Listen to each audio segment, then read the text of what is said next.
Hi, this is Todd Runestad. I'm editor-in-chief at Functional Ingredients Magazine and Ingredia, which includes Nutrition Business Journal. I am here today with Dr. Jeffrey Bland, PhD, who is the NBJ Education Award winner for the year.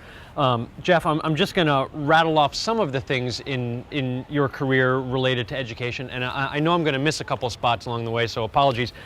Linus Pauling Institute, you headed the supplement analysis.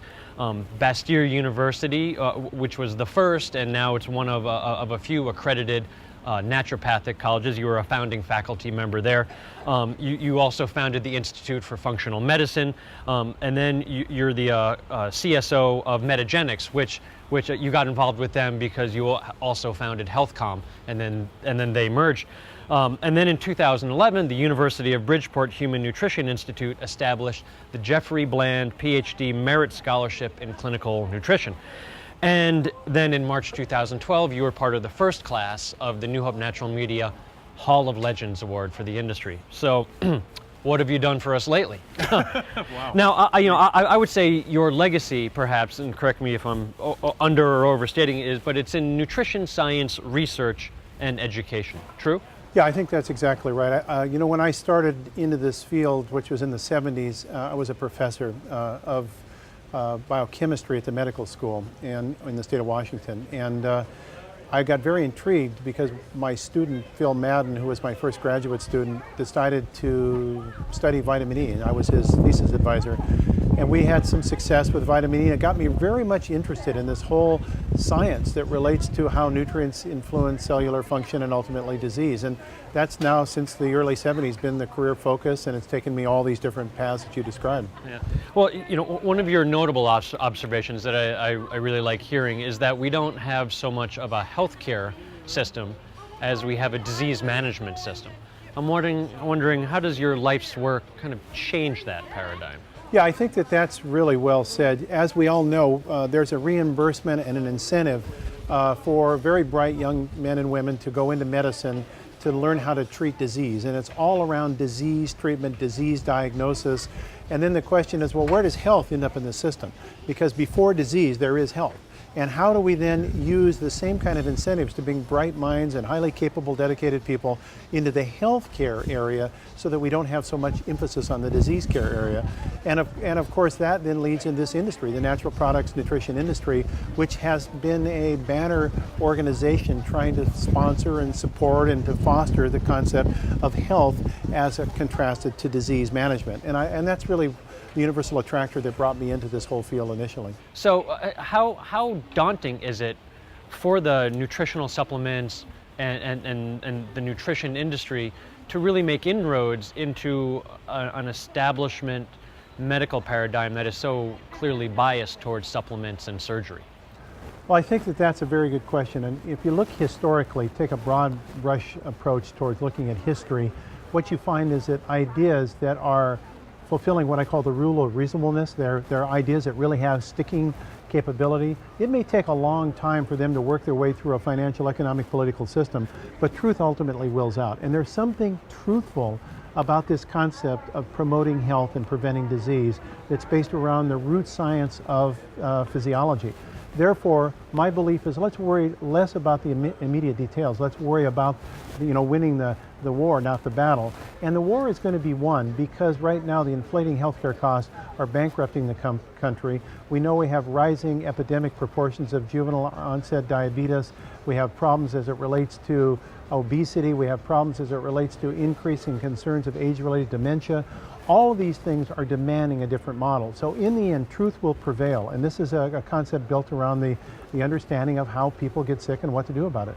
What would you say are some of the ingredients that could have the biggest impact on America's health and wellness? Not necessarily disease management. Obviously, you can't even make a disease claim about nutritional ingredients, but just to further the concept of, okay, health and wellness. Yeah, so let's talk about ingredients. I think that when you fall back to the first level of that question, you have to say, are there things within foods and spices that possess within their composition influence on human biology that's significant enough that it can both prevent and manage dysfunction that we later call disease? So that's the first question. And the answer to that question is an affirmative, resounding, absolute, unequivocal yes. If you look at the research publications over the last decade alone, tens of thousands of papers have demonstrated bioactives in food that modulate physiological function in a favorable direction. Now, with that as the kind of the banner, then we say underneath that, what are the ingredients that really might be top of mind high performers? And the answer is, when we look at this family of under-recognized nutrients that we call phytochemicals, these secondary metabolites of plants, of which there are literally thousands of them that different plant species make in response to their environment off their genes, this co-evolutionary relationship to humans who consume them over time that have now been demonstrated to modulate function, the flavonoids, the isoflavones, the polyphenols, the quinones, the anthocyanins, the carotenoids, this whole rich array of plant secondary metabolites, which are defensive substances for plants, which we then consume that become defensive substances for us. Interesting relationship. Those are where a lot of the action lies, I think, as we go forward. It's understanding them, producing then foods that contain those active ingredients in such a way that they modulate function favorably. Because we have, after all, sort of co-evolved on the planet between the animal kingdom and the plant kingdom, and so it makes sense that, you know, we can benefit from those plants that have, you know, put out, whether it's resveratrol in grapes or what have you, and those make, you know, those chemicals that the plants exude make them healthy for human consumption. That's right, and it's an amazing concept. You know, when you think of this, is a concept called xenohormesis. That's the highfalutin term that's been used. Xeno meaning foreign, because these are substances made by plants. They're not native to the human body.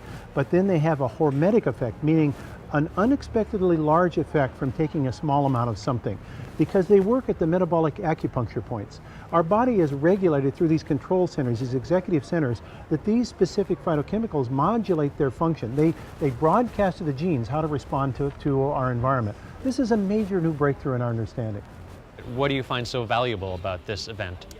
Well, you know, Todd, this event is one of a type in terms of setting the tone for an industry that's emerging as an agent of change, of positive social responsibility. And you know, it needs an organization to fuel a collective group, and this is that meeting. This is a meeting of leaders of organizations that are trying to set a tone for health in this country, trying to use nutrition as a powerful tool for promoting health.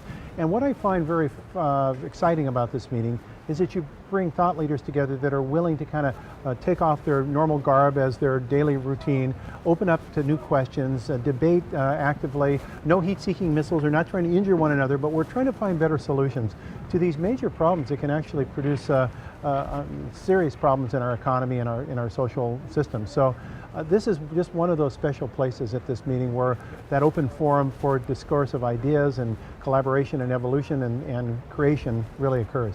Yeah, that's great to hear evolution and creation in the same sentence. Only from Jeff. Thank you. So can you say anything about Nutrition Business Journal? You know, Nutrition Business Journal is kind of like the voice of reason of the industry.